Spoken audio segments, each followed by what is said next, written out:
Hello and welcome to the McCord List today. I'm Rachel McCord. I'm so happy you're here. I am your talk show bestie, and this is the place for you to call home. Whether this is your first time or you've been here before, the McCord List today is all about helping you live life and live it to the full. We take on topics about faith, family, inspiration, entrepreneurship, and pretty much everything in between. We've done some fun fitness segments and interviewed some incredible actors, actresses, entrepreneurs, authors, literally the whole nine. It is one of my favorite things I get to do because I'm a firm believer that the most important person in the world is the person who's right in front of you. And when we get these moments to sit down with these incredible people and hear their stories and what's most important to them, learn from them of what they've learned along the way, it is so inspiring, and I think what's so beautiful about it is it gives us all the opportunity to learn and grow. And today's episode is going to be so special, you guys. We are talking to one of my good friends, Erin Gavin. She's amazing. She is a filmmaker, award-winning filmmaker, actress, and investor. She loves to invest in business, and she has had her own property since she was like 18 years old, which I think is absolutely incredible. And then we have an author and psychologist. She's amazing. Dr. Marissa Pay wrote this book. It's the 8 Ways to Happiness from Wherever You Are. And I love this because I think what's so special is that when you find that there can be joy wherever you are, whatever you're dealing with, that you can find joy in your life. That is what this life is all about. And that's what this show is all about. It's all about sharing these messages that make an impact in the lives of the people around us. And that's what we're here for. The truth is that there are so many things going on in the world pretty much at all times. And it is so easy to feel the heaviness of it, to feel overwhelmed and discouraged. But I believe that we are here on this planet for a purpose. And there is a message, a story in your heart that is wanting to burst through, and I want to be a part of you finding your way and you finding that passion, because the truth is that there is so much beauty in that. There's so much opportunity to really find the space between, to find the little areas maybe where things are a little bit hard, but there's an opportunity for learning. There's an opportunity for growth. I think that it's beautiful when you sit down with people and you get to hear what's on their hearts, and you can learn how to grow and evolve. I know for myself, I've faced adversity in my life, and along the way, I think what I've learned is that it's so important to hold close to your faith. Whatever you believe, wherever you stand, it's so important to be on the search for truth, because the truth will set you free. And we have this opportunity in this life to seek out truth and to share that truth with the world. And just by you growing as a human being, you've already impacted people through the ripple effect of a million other people. That means that when you decide to face the trauma, drama, and pain of your life, and you decide to take that and do something different with it, because pain and trauma is not your fault, but it is your responsibility. And it is an invitation for you to do something different. And when we do something different, we can transform this world. I believe that for myself, that's my job in this life. I get to run this amazing show and do this, but I also run a media network called the McCord List Media Network. And with this network, my focus is finding the most influential voices in the world and helping them reach more people. Because the truth is that life is so precious and so short. Some of you may know by now I've had open heart surgery, and I know what it's like to get to a point where you're coming to the end of your heartbeat. And I did not know if my heart was going to start beating again. But I did know that in those weeks leading up to that surgery, it was time for me to really think about, what was I here for? Have I been a good steward of the heartbeats that God's given me? Have I been a love to my husband the way I should be to last him a lifetime in case I can't come back? Have I taught my son everything that I could possibly teach him and prepared him for this life? Have I been a good steward of my faith? Have I shared it with boldness? Or have I lived in fear? Have I wondered if what I'm really meant to do in this planet matters? I believe that we live spiritual lives, and so many times we think we just stubbed our toe randomly. But I think that there are things that happen, some like stubbing your toes, but some a lot bigger in our lives. Facing adversity, facing alcoholism, facing addiction and struggles and pain and heartbreak and devastation. And we find ourselves fighting these invisible fights. PTSD, it's an invisible fight, but we all feel it, we all know it. I believe that we all live spiritual lives, and the question is, are you tuned in spiritually to listen to what's being shared with you so that you can do something different, you can try something different? I think that there's so much power when we decide that, you know what, I am going to push through the adversity to get to my breakthrough. And that's what I mean when I say you're facing spiritual battles, because I truly believe that there is good and there is darkness, there is evil in this world. And I don't think that everything comes as aggressively as we think. I think sometimes the spiritual adversity that you face, it looks like self-doubt. It looks like insecurity. It looks like shame, guilt, pain, fear. These things hold us back and keep us from launching into what God created us to do in this life. And when we decide that we're going to write that book, that we're going to put our message out there in the world, that we're going to share that story from the stage, that we're going to believe that maybe, just maybe, it could work for me. It's only when we do that that we create new neural pathways in our brains, and we also charge into a new path in our own lives. And we have this opportunity to cut something new, to do something that's precious, that we could never do if we didn't face the fire. And that's what I want to encourage each of you to do with every single one of these shows. It's to face the fire. It's to show up. It's to stay in the game no matter what. No matter what's telling you to give up, no matter what's telling you to back down. You need to understand that you have so much greatness within you. And I believe that God put that there so that you could use that greatness to make the world a more pleasant, beautiful, peaceful place. We only have so many minutes in this lifetime, and it is our job to come together with love and joy and beauty. And we can do that when we decide to lean in when we feel like leaning out, to face those fears, to do something that scares us every single day, because it's in our decision to do that that we find what we were created for. But when we stay at home and we lean back and we check out and we binge watch all the things that don't actually challenge us to be better, to press in, to evolve, the problem is that we can't grow. It's in our uncomfortable feelings that we actually transform. We do not transform when we're comfortable. And sometimes some of you right now, you might be facing some adversity in your life. You might be facing a really uncomfortable season. But I want to tell you that there is beauty on the other side of it. There is blessing on the other side of it. And I think that's what these conversations with my friend Erin and with Dr. Marissa are going to do today. You're going to hear these messages. My friend Erin was hit by a drunk driver while she was walking, and she missed a callback to do an interview for her dream role playing Marilyn Monroe. But I want you to hear the inspiring story of how she believed in herself, that while she was recovering in the hospital and she got back into the game, she believed in herself enough to put herself out there. And if there's one thing you take from this show today, I hope you take the message that you need to put yourself out there, because there's something out there for you. Will you hit roadblocks? Of course. Are you going to face rejection? Of course. But have faith. Believe that you can press in and you can do something magical that you were created to do. But when we lean back and we're afraid and we let that fear stop us, because it's okay to be afraid.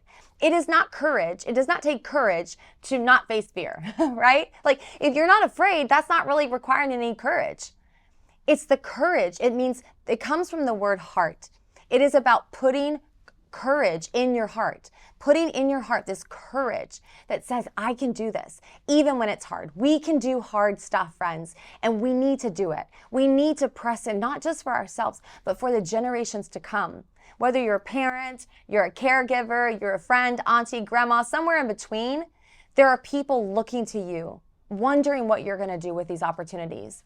And it's up to you. You can stay stuck in the pain and the transformation and not actually move. You can watch it pass you by. But this life is so precious, friends, and it's so beautiful. Like every single heartbeat, you don't want to waste one.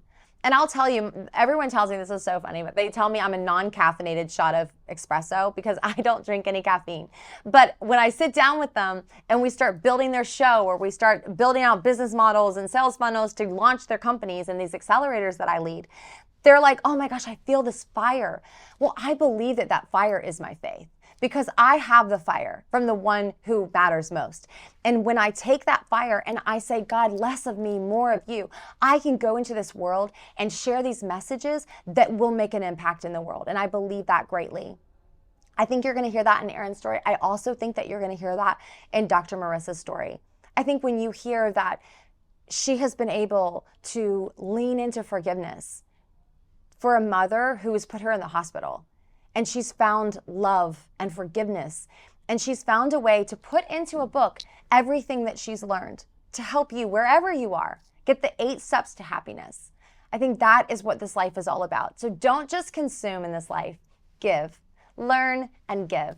You guys, I'm so happy you're here. I'm Rachel McCord on the McCord List today. When we come back, we will be sitting down with our first guest. Don't go anywhere. Welcome back to the McCord List today. I'm Rachel McCord. I'm so happy you're here. You guys, we are sitting down with Erin Gavin. She is a filmmaker, an actress. You have been doing it all. You're a businesswoman. Hi, welcome to the show. I know, thank you for having me. It's so fun when I have my friends on the show because I'm like, wait, I actually have to know your bio because I just know you as a friend. I'm like, I know you're amazing, but oh my goodness. How fun. The first time I ever met you, you were playing Marilyn Monroe. Yep. And you had come by Michael Bejian's place to do a photo shoot with Getty. Yeah. And I was like, oh my goodness. And then we met Christine Peak, the legend. Yep. Started doing some content right then together. And the rest is history. Do you know that was about 10 years ago? That's crazy weird. I know. That's so time flies nuts. When you're having fun, girl. So much fun. How have you been? How incredible watching you just continue to grow your business. Thank you. Just trying, like everybody else out here in this LA world. Especially if you're like a creative, we kind of sort of delve into different parts of the creative industry. And so that's what I've been doing for the last 10 years. That's amazing. But you were a business owner first. So you started at 18 years old, acquiring properties and then renting them out, building your portfolio as an investor.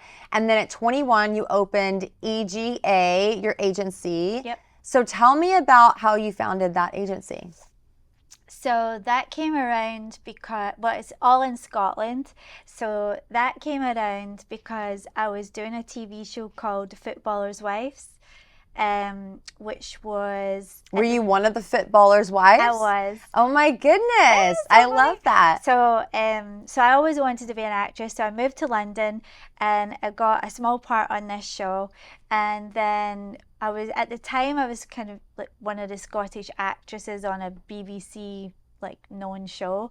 So I got a contract with News International, Rupert Murdoch's, one of his tabloids, to do all their model work and whatnot. And then I got to know that company really well, and they said, it'd be great if we had like a team of sort of girls that we can make them like mini celebrities. And I was like, oh, the great idea. Well, why don't I co-own it with you?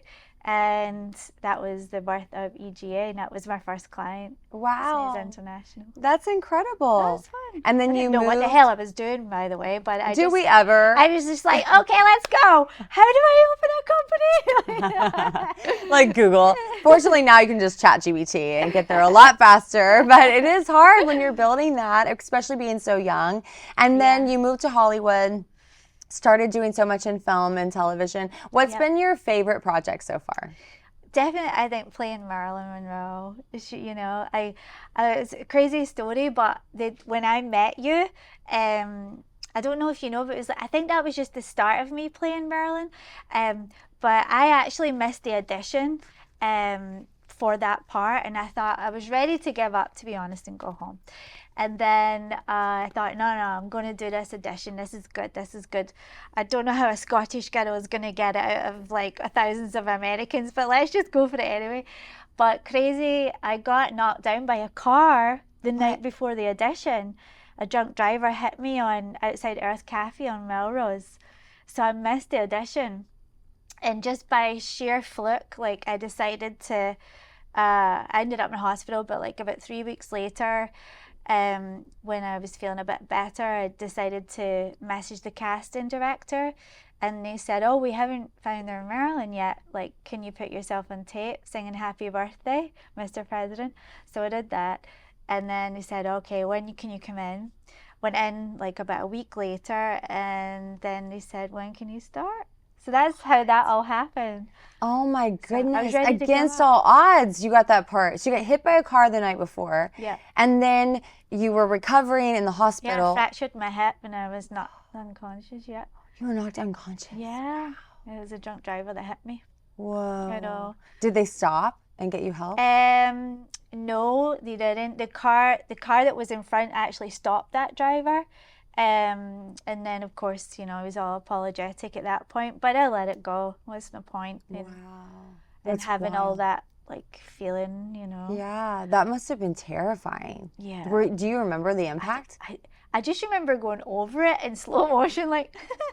No way. You remember going over the car in slow motion? Yeah, everything slows down. That's the one thing, people out there who have been in an accident, they probably say the same thing. Like, everything just slows down as it's happening, or when you remember it back, that's how it seems, like. Wow.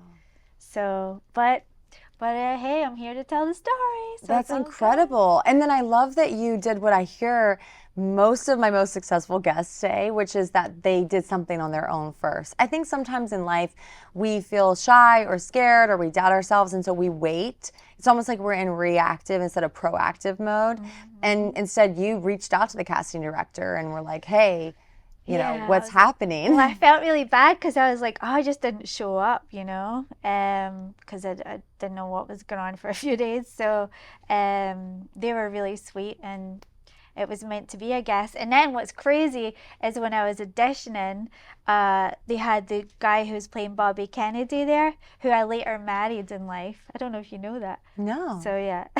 That's crazy. So basically I married Bobby Kennedy. No. Okay, that's hilarious. You've really committed to this character. I totally committed to that character. Okay, that's amazing. Yes. That's so sweet. Well, now we're divorced, but Okay, not so sweet. That escalated.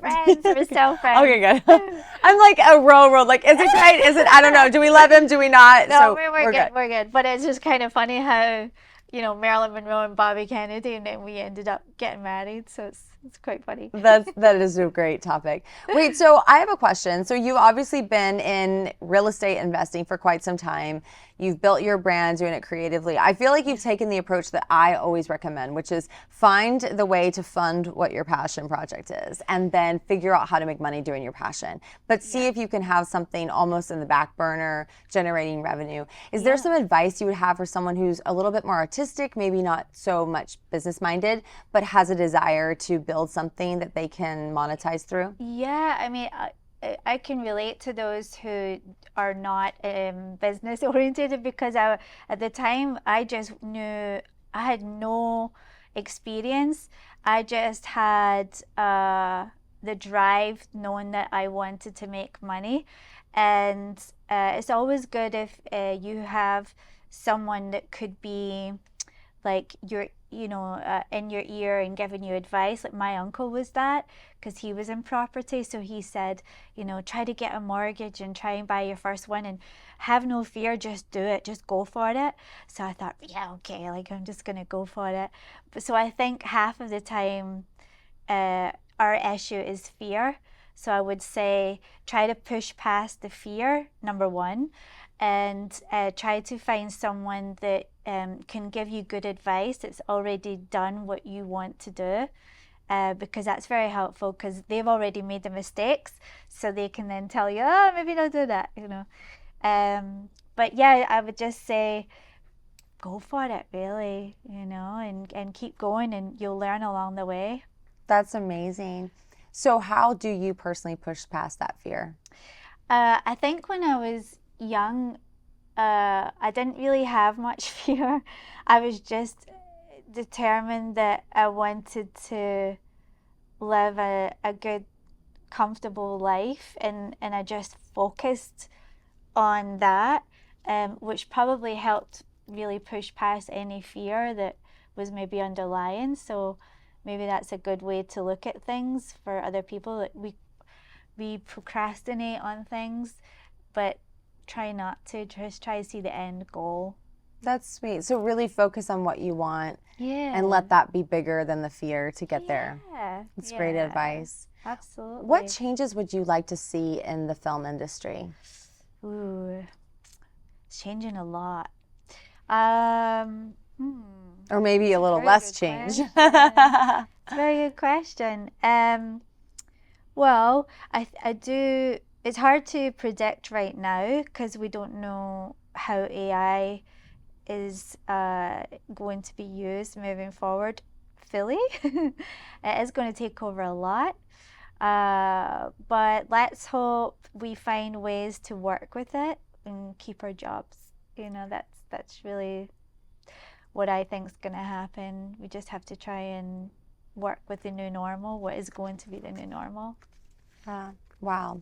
Well, it is a wild time, that's for sure, but you are such a talented and resourceful woman, so I'm sure you will always land on your feet no matter what. I'll try. I will try. Oh, Erin, thank you so much Thank you for for having doing me. this. Oh, And how hopefully much you'll come to my show tomorrow night. Oh my goodness, I would love to. That'd be so fun. We'll have to talk about that. You guys, thank you so much for tuning in. I'm Rachel McCord on the McCord List today. Don't go anywhere. We'll be right back. Welcome back to the McCord List today. I'm Rachel McCord. I'm so glad you're sitting down with us as we sit down with Dr. Marissa Pei. You are an author. You've got this amazing book, 8 Ways to Happiness from Wherever You Are. You also are the host and producer of your show, which I love. Take My Advice. I'm not taking. What is it? It's Take My Take My Advice. Advice. I'm not using it. I'm not using it. That's it. I love it. It's so good. I think that that's really hilarious. Thank you. I'm sure you're probably using your own advice though. 88% of the time, because I would like to be happy too, and 12% of the time, I step in it, but that we're all human, and if I were happy 100% of the time, I'd be dead. I don't want dead people around me, so myself included. That's why we say 88%, and 8's a lucky number in Chinese. I know you thought I was Swedish, but it's a homophone for good fortune. So it's double good fortune to claim your birthright to happiness. That's beautiful. I didn't have a thought on which it was. I just got the emphasis wrong. So no. 8 is a beautiful number because you got 8 ways. You also were on 8 best-selling lists. I think that's so fun. You were putting the word 8 into the world, including #1 on Amazon. Congratulations. Yes, thank you very much. And that's amazing. National bestseller, so that was very nice. How encouraging, because we all have a story in our heart, a message to share with the world, and how great when it works and when people connect to it and they buy it. Yes. So congratulations. Thank you. So I want to jump right in. Yeah. You went through a lot as a child, and that's really, I think, what inspired you to go into this journey of helping others. Can you talk a little bit about what you've been through? I'm one of the 7 out of 10 of us who've had childhood trauma. That is the majority of us, if you do the numbers. And so at some point, I began to question that whole BS belief system that if you had trauma, you didn't have a mom that said you were, beautiful, or they were your best friend, that somehow we felt like we were behind and that we'd never catch up and we were broken. And that's plain just bullshit-talky, because all of the things that happen to us are there to happen for us. I use the analogy of chiseling. So we're chiseled into the beautiful sculpture, one of a kind, wonderful that we all are. And so I didn't write the book as a psychologist, which I am, but not as a psychologist telling you how to be happy, but as one of the 7 out of 10 of us who went through that trauma, and you can come out of the pain and into power. And there's almost like a special sauce for those of us who've gone through that, because when we work with people who've had trauma, we can really say and mean, I get it, right? And we're not pretending or stepping out of line, because when people say, I know how you feel, that's always one of those, do you really? But when you've had that kind of pain, you can say that, and there's a way out of the pain into the power. So that's what this is. That's beautiful. Thank you. How do you know the difference in it's just another bad day and maybe I need some help? Yeah, that's a great question. I think that a lot of us, the great news about I was introduced to Oprah as the Asian Oprah, and I credit her, and it's such an honorable moniker because she brought mental health into the mainstream talk. And because of that, we are cognizant of, I'm not feeling well. But a lot of us go from, I'm not feeling well, therefore I need to stop not feeling well, and therefore I'm going to eat, shop, spend, can't say that, do all those things, yes, all those things that are numbers, right? So those are the people that I think have a habit of not wanting to sit with pain. There's nothing wrong with being sad. There's nothing wrong with being even temporarily depressed.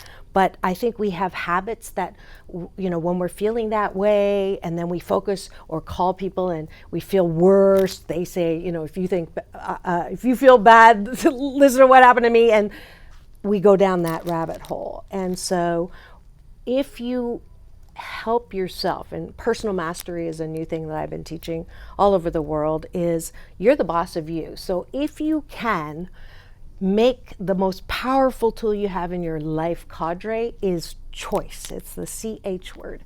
If you can choose not to do this, MS scrolling, meaningless scrolling, if you can choose to start the day taking a bite of my gratitude sandwich, which is top of the bun, 8 things that you're grateful for outside yourself, and bottom of the bun, things that you love about yourself instead of being your own worst enemy, your biggest cheerleader, then if you're not feeling better by that point after doing it in 30 days, by all means go to the doctor.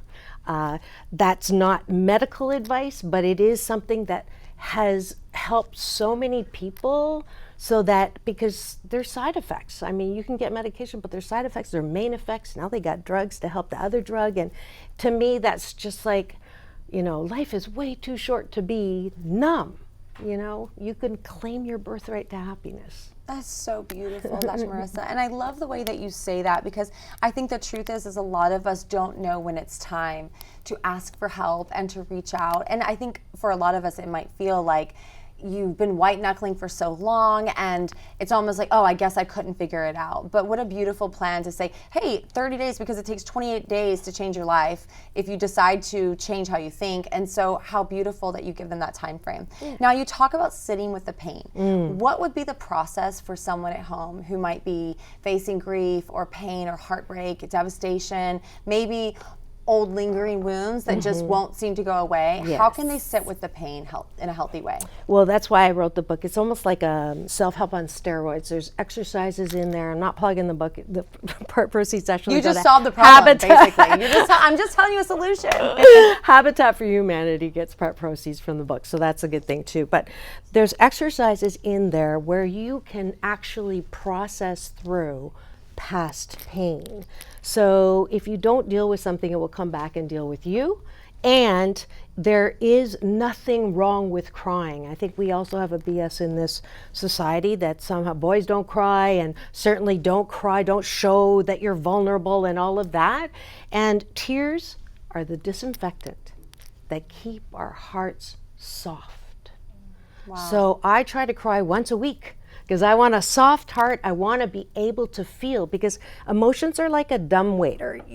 I'm not calling a waiter dumb, but the doors of a dumbwaiter, if you think about it, if you try to cut off and not feel sadness, then you're cutting off the top. You won't be able to feel excitement. So we have to feel the depths in order to feel the heights. I'm not talking about, drama queen, back and forth. I'm not talking about that. But the emphasis on trying to be even keel these days, that's not a fun way to live, and I'm sure I'm fine. How are you? I'm fine. I'm good. But fine stands for effed up, irrational, neurotic, and emotional. And I don't want that. I want every moment of my life to be so fun, and time is a non-renewable energy. If you don't use it, it doesn't come back. And so I juice my life. I have 8 jobs. I'm about to go back on world tour. Got cut short by COVID. So Shanghai, Taiwan, Africa, Canada. So wow. That's next. That's so beautiful. Thank you. So for the people who might be feeling kind of frozen in those feelings, because that's a big one, you disassociate, especially if you've been through severe trauma. Yes. And it's almost like, yeah, that's wonderful, but like, how do I get there? I cannot feel something. Yeah. How do you break that ice? I call it the slide, the perfectionistic slide. So the people you're talking about are usually people, they haven't always been frozen, right? They've been high achievers. They've been, top of the class. They do everything. And then that perfectionism that says, You're only as good as your last. If you have 99 compliments, you focus on the one criticism. All of that gets so built up that the next thing on a perfectionist is a procrastinator. And I've always wanted to be a procrastinator, never got around to it. Sorry. Okay, that was really funny. I was like, no, laugh, so laugh. I was like, I can't not laugh. That's really funny. I'm sorry. Laughter is my favorite sound in life, okay? I Sorry, I apologize. your sound beat, but I was like, that was really funny. Thank you. So there's perfectionism, and if you don't catch yourself and start working at personal mastery and saying, I'm going to be my biggest fan, not my worst critic, then you go into procrastination because you're afraid to do anything if you're not doing it perfectly.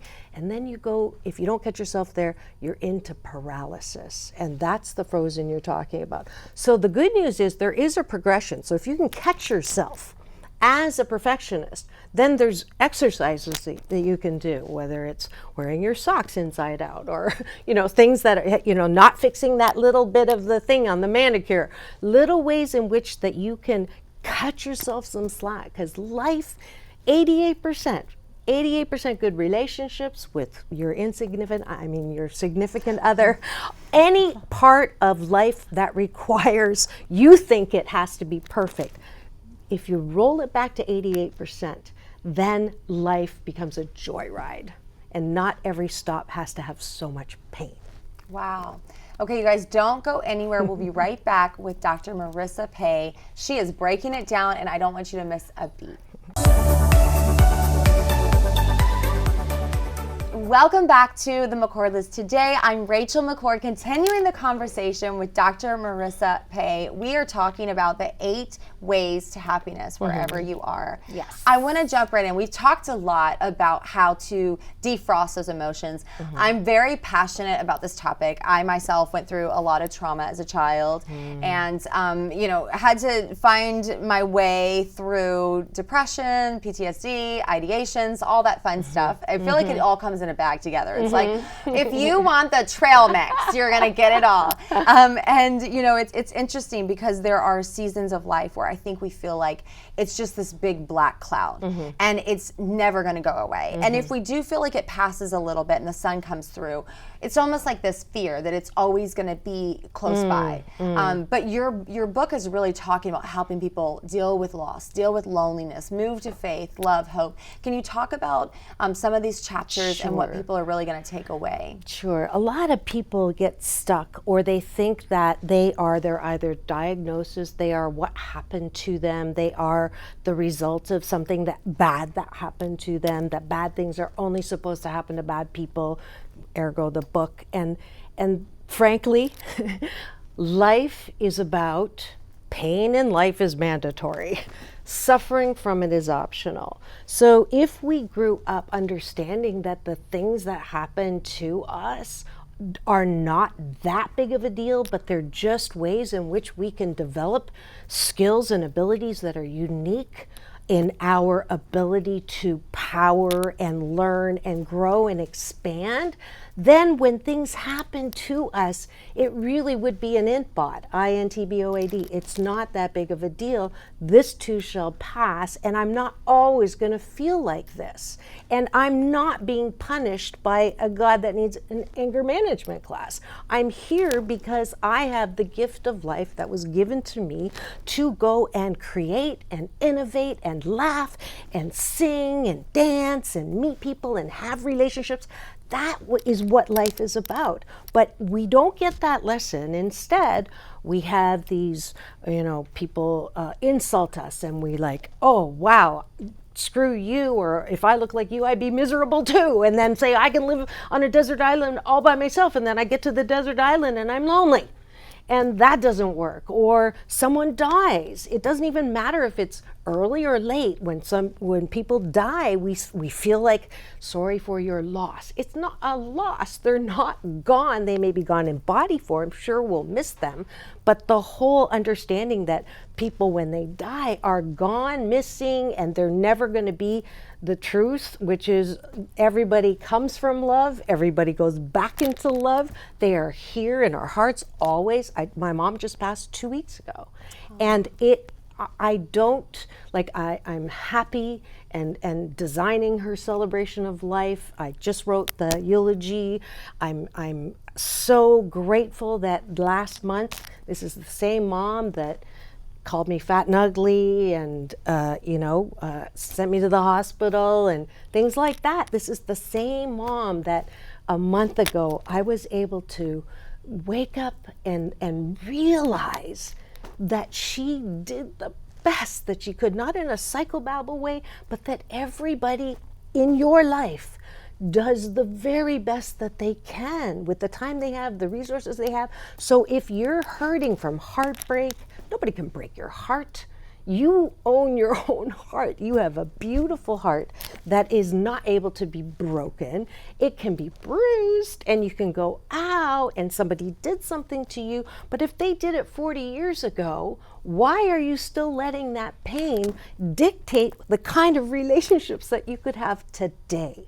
And so this is all the 8 of them. Control's one of them, fear's one of them. Fear stands for future events already ruined. And if you live in the worried prattle of your head, it's as if you're sitting in front of the Grand Canyon with a paper bag over your head. And what a waste of life that is. That's actually a Tibetan saying, which I love.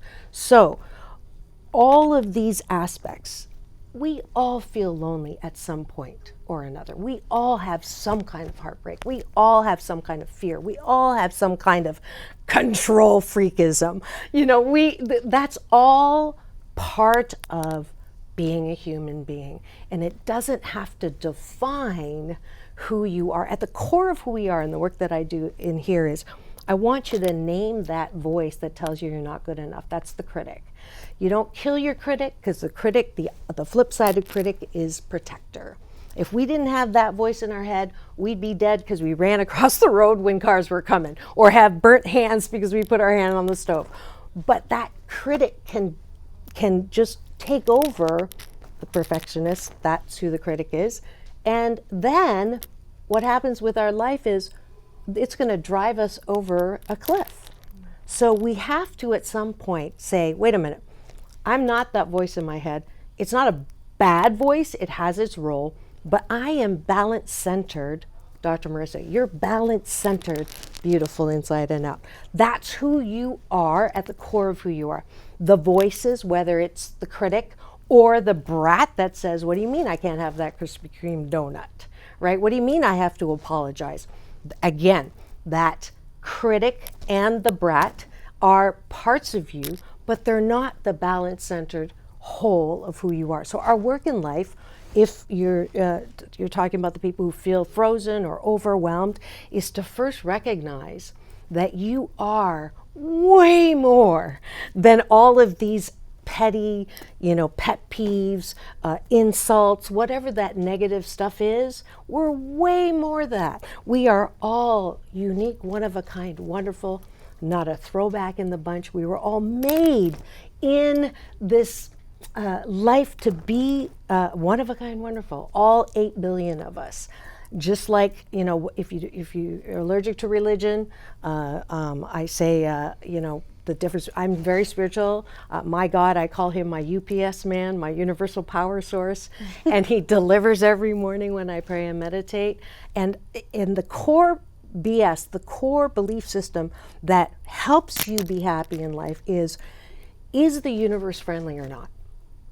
And if you say the universe is unfriendly, look at God, there is no God, otherwise we wouldn't have starvation, we wouldn't have, killing, we wouldn't have war. And it's like, nah, we have those things because we're human, right? And we all, do the best that we can. But there is a force out there that we can hook into that provides us the creative force to be part of the beauty and the love and the joy and the peace, which are all our birthrights.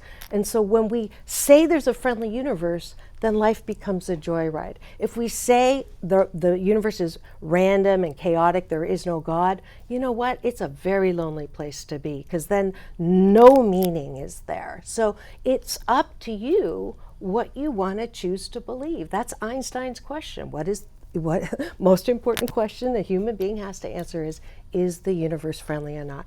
And it's your choice. And for those who want to argue about Darwin or, you know, whether there's a God or atheism, you can argue with someone else. I'm not going to argue with you because it's my choice. You have every right to choose whatever you want to believe.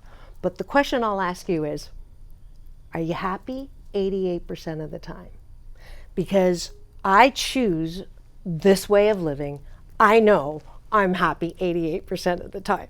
If you don't want to be, if it's working for you and you don't care and you are happy 88% of the time, that's why I never say that I am everybody's cup of tea.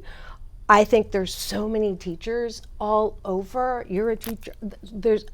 Everyone has their experience in order to be able to help themselves and to help someone else who's going through something similar. So That's beautiful. that was an awfully long answer. No, it was a perfect answer, and I think it's really at the core of what your book is, what your message is, what you were created to share in the world. And I'm a hardcore God girl, so Yeah, I saw that on the thing, and I was a little bit nervous. So, you know, I don't want to step on any toes, but your belief system is the most beautiful thing that works for you. You know, I know that for you and I, we both know that God conspires for us, never against us. I know we have that in common. And so anything else that I don't necessarily agree with you, I don't even look at.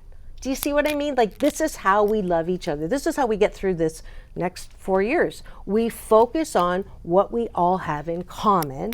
And one is we all want to be happy. We all want to have good relationships, right? We all want something good. And that's what we focus on. We're way more than our politics. We're way more than our religion. We are all one of a kind, wonderful. We're loving, lovable, loved, and wrapped in a warm blanket of worthiness, every single one of us.